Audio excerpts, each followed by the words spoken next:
तर ही दृश्य आपण गिरगाव चौपाटीवरची पाहतोय। सध्या हेलिकॉप्टर त्या ठिकाणी आले। लालबागच्या राजाचं विसर्जन अजूनही रखडलेलं आहे। खरं तर सकाळी 8 वाजताच लालबागच्या राजा गिरगाव चौपाटीवर दाखल झाले होते, मात्र अजूनही विसर्जन होत नाहीये। सध्या अनेक कारणांमुळे विसर्जन रखडल्याची माहिती सध्या मिळते। अत्याधुनिक तराफ्यामुळे विसर्जनात अनेक विघ्न येत आहेत। दरम्यान तासाभरात आता विसर्जन होईल अशी माहिती मिळते। नवीन तराफ्यावर मूर्ती चढवता आली नाही आणि त्यानंतर सध्या आता काही वेळातच विसर्जन होईल अशी माहिती मिळते। अधिकचे अपडेट्स घेऊयात आमचे प्रतिनिधी गोविंद तुपे यांच्याकडून। गोविंद, त्या ठिकाणी सध्या हेलिकॉप्टर दाखल झाले, नेमकं काय सुरू आहे आणि किती वेळ लागेल अजून विसर्जनाला? एकूणच आपण जर बघितलं तर गिरगाव चौपाटीवरची जी पाण्याची पातळी जी आहे ती ओहोटीला जी आहे ती सुरुवात झालेली आहे। लाटांची जी प्रमाण आहे ते या ठिकाणी कमी झाल्याचं पाहायला मिळत आहे आणि अखेरच्या पद्धतीने या ठिकाणी शेवटी तारफ्यावर मूर्ती चढवण्यासाठीचे जे प्रयत्न आहेत ते मंडळाच्या कार्यकर्त्यांकडून सुरू झाल्याचं पाहायला मिळत आहे। दुसरं जे आहे ते तटरक्षक दलाचं जे हेलिकॉप्टर आहे ते या परिसरामध्ये गिरट्या घालत असतं, कारण का हे तटरक्षक दलाचं जे हेलिकॉप्टर आहे याच्याकडून या संपूर्ण परिसरावर पाहणी केली जाते। कुठल्याही पद्धतीचा अनुचित प्रकार घडू नये याच्यासाठी जे पेट्रोलिंग टाईपचं जे काम आहे ते तटरक्षक दलाच्या हेलिकॉप्टर माध्यमातून केलं जातं।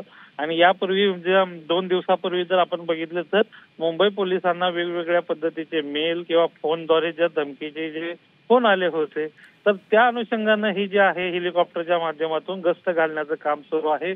आता आपण या ठिकाणचं जे चित्र बघतो आहोत या ठिकाणी गिरगाव चौपाटीवर लालबागच्या राजाला पुन्हा एकदा तारपावर चढवण्यासाठीचे जे प्रयत्न आहेत ते करण्याचं सुरू आहेत। आणि सगळ्यात महत्त्वाचं म्हणजे एक मोठा दोर बांधलेला आहे।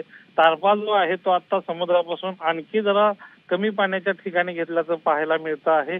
आता या ठिकाणी जे मंडळाचे कार्यकर्ते असतील किंवा या ठिकाणी बाकीचे जे कोळी बांधव असतील किंवा पदाधिकारी असतील हे वेगळ्या पद्धतीने प्रयत्न करताना पाहायला मिळत आहे। साधारणतः आता जी पाण्याची जी पातळी आहे ते साधारणतः 2:30 वाजता जी पाण्याची पातळी होती त्याच्यापेक्षा कमी झाल्याचं पाहायला मिळत आहे।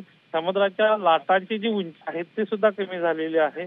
त्यामुळे आता काही वेळामध्ये आणखी पाणी ओसरल्यानंतर ओहोटी आल्यानंतर ही मूर्ती जी आहे ही तारप्यावर चढवली जाईल आणि लालबागचा राजाचं विसर्जन जे आहे राजभवनच्या जवळ जी मेघडंबरी बनवण्यात आलेली आहे, विसर्जनाचा जो पॉइंट बनवण्यात आलेला आहे हा स्पेसिफिक, त्या ठिकाणी घेऊन जाऊन लालबागच्या राजाचं विसर्जन केलं जाईल। परंतु एरवी जे सकाळी 9 ते 10 वाजेपर्यंत लालबागच्या राजाचं विसर्जन होत असतं त्याच लालबागच्या राजाचं विसर्जन जे आहे यावर्षी तांत्रिक अडचणीमुळे, एक तर म्हणजे समुद्राला आलेली भरती आणि दुसरा जो नवीन तारपा बनवण्यात आल्यामुळं त्या तारप्याची उंची आणि एकूणच मूर्तीच्या बाजूचा जो सांगाडा आहे या सगळ्याचा अंदाज न आल्यामुळे मूर्ती वरती चढवण्यामध्ये अडचणी येत होत्या। आणि आता पाण्याची पातळी कमी झाली आणि लाटांची उंची कमी झाल्यानंतर त्या ठिकाणी तारप्यावर ही मूर्ती चढवली जाईल अशा पद्धतीची जी माहिती आहे त्या ठिकाणचे पदाधिकारी गोविंद, त्यामुळे आता लवकरात लवकर विसर्जन व्हावं अशीच अपेक्षा आपणही व्यक्त करूया। धन्यवाद सविस्तर माहितीसाठी।